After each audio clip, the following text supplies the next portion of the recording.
एक मुलाकात ऐसी शख्सियतों के साथ जिन्होंने दिया है अपने जीवन को एक नया मुकाम।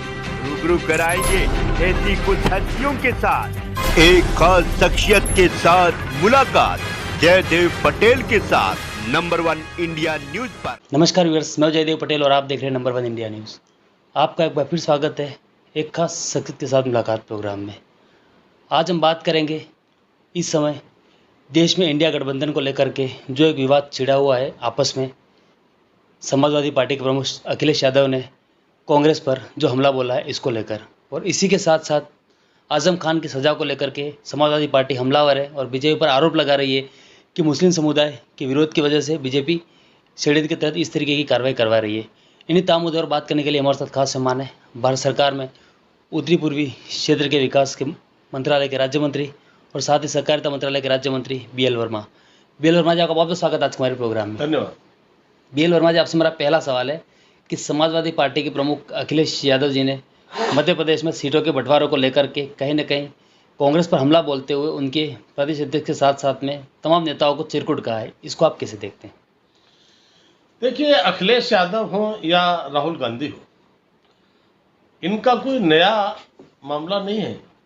हमने 2017 में देखा था तो राहुल गांधी और अखिलेश यादव युवाओं की जोड़ी उत्तर प्रदेश में घूम रही थी और चुनाव जो 2017 में हार गए तो जोड़ी टूट गई। अखिलेश जी ने नया गठबंधन बनाया मायावती जी के साथ। 2019 में लोकसभा बसपा के साथ लड़े और 2019 में जब अखिलेश फिर से चुनाव हार गए, गठबंधन टूट गया। 2022 में जयंत चौधरी के साथ बना लिया। अब ये चुनाव फिर हार गए हैं, ये गठबंधन टूट जाएगा। तो इसलिए अखिलेश यादव जी जो आज कह रहे हैं ये कोई नया मामला नहीं है। 2017 से पहले उत्तर प्रदेश में समाजवादी पार्टी की सरकार को उत्तर प्रदेश की जनता ने और देश ने देखा है। जिस तरह से गुंडागर्दी और मुस्लिम तुष्टीकरण की राजनीति अखिलेश यादव जी ने की थी, तो उसका सबक प्रदेश की जनता ने सिखा दिया जी। उत्तर प्रदेश में 2017 में 325 सीटों के साथ प्रचंड बहुमत की सरकार बीजेपी बनाने का काम किया। और जहाँ तक सवाल इस समय कांग्रेस पर हमला बोलने का है, तब मैं कहूँगा कि ये INDIA जो अलायंस बना है, ये अलायंस इस प्रकार का अलायंस है, इनके आपस में कोई विचार मिल नहीं खाते। एक दूसरे को पानी पी कर गाली देने वाले लोग जिनकी विचारधारा प्रतिकूल है, इसके बाद में भी केवल और केवल इसलिए एक हो रहे हैं कि मोदी जी को रोको।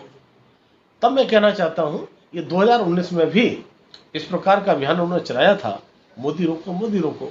लेकिन मैं कहूँगा कि देश की 140 करोड़ जनता का आशीर्वाद 2019 में जिस तरह से था, आज भी साथ में है। तब मैं कहूँगा कि 2019 से भी ज़्यादा प्रचंड बहुत से माननीय मोदी जी फिर से प्रधानमंत्री बनने वाले हैं। और जहाँ तक इनके गठबंधन का सीटों का बंटवारा का सवाल है, केवल समाजवादी पार्टी ही नहीं, इनमें अन्य पार्टियों को भी देख लीजिए, इनमें कहीं कोई गठबंधन रहने वाला नहीं है। ये एक कहावत है कि तू डाल डाल में पात पात, वो स्थिति इनका सबका है। तो इनका विचार कोई मेल नहीं खाता है और मुझे लगता है कि ये गठबंधन जो बना है ये तार होता दिखाई पड़ेगा, ध्वस्त होता दिखाई पड़ेगा। और जब लोकसभा का चुनाव आएगा उस समय कहीं दिखाई नहीं पड़ेंगे। प्रधानमंत्री मोदी जी फिर से प्रचंड बहुमत की सरकार बनाएंगे। और जहाँ तक राहुल गांधी और अखिलेश का सवाल है, दोनों के बारे में मैं कहूँगा ऐसा कोई सगा नहीं जिसको अखिलेश ने ठगा नहीं। ये फार्मूला राहुल गांधी पर भी लागू होता है जी। तो मैं कहूँगा इनके कोई विचार स्थिर नहीं है और इस प्रकार के लोग लंबी राजनीति में स्थिरता ला भी नहीं सकते जी। BL वर्मा जी, आप लोगों ने पहले भी कहा है कि इंडिया गठबंधन जो है और लोकसभा चुनाव से पहले कहीं इनके तार होता दिखाई दे रहा है।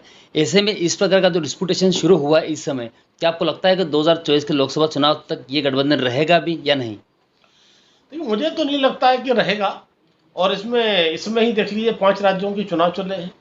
इसमें आप पार्टी अपने प्रत्याशी खड़ा कर रही है, समाजवादी पार्टी अपने प्रत्याशी खड़ा कर रही है, दूसरी पार्टी अपनी प्रत्याशी खड़ा कर रहे हैं। तब मैं कहूँगा कि इनमें कहीं कोई विचारधारा मेल नहीं खाती है और इनका गठबंधन, और ये नाम रख कर के भ्रमित करने के लिए नाम इन्होंने चेंज किया है। कांग्रेस और UPA की सरकार में जिस तरह से भ्रष्टाचार हमने देखे थे, और यूपीए की सरकार में 12 लाख करोड़ के भ्रष्टाचार के सामने आए थे, आपको मालूम है। तब मैं कहूँगा जिस तरह से कोई प्राइवेट कोई कंपनी होती है, ब्लैक लिस्टेड हो जाती है, दिवालिया हो जाती है और पता चलता है वो नए नाम से, तब मैं कहूँगा कि 12 लाख करोड़ के भ्रष्टाचार की कालिख जिस पर यूपीए पर पुती हो, ये नाम बदल करके INDA को कहते हैं इंडिया, जबकि इंडिया नहीं है। मैं कहूँगा कि अगर डॉट हटा भी दें तो ये इंडी अलायंस है, तो ये इंडी गठबंधन, इंडी अलायंस कहीं टिकने वाला नहीं है। और 2019 से भी ज़्यादा प्रचंड बहुमत से माननीय प्रधानमंत्री मोदी फिर से इस देश के प्रधानमंत्री बने। जी, BL वर्मा जी, समाजवादी पार्टी के प्रमुख अखिलेश यादव जी ने आजम खान को पासपोर्ट के मामलों में 7 साल की सजा पर कहीं न कहीं बीजेपी पर हमला बोलते हुए कहा है कि बीजेपी मुसलमानों के खिलाफ है और इसी के तहत षड्यंत्र के तहत उनको फंसा करके इस तरह की सजा सुनाई गई है। देखिए, अखिलेश यादव ये भूल जाते हैं, ये कोई सजा भारतीय जनता पार्टी ने नहीं सुनाई, ये कोर्ट ने सुनाई जी।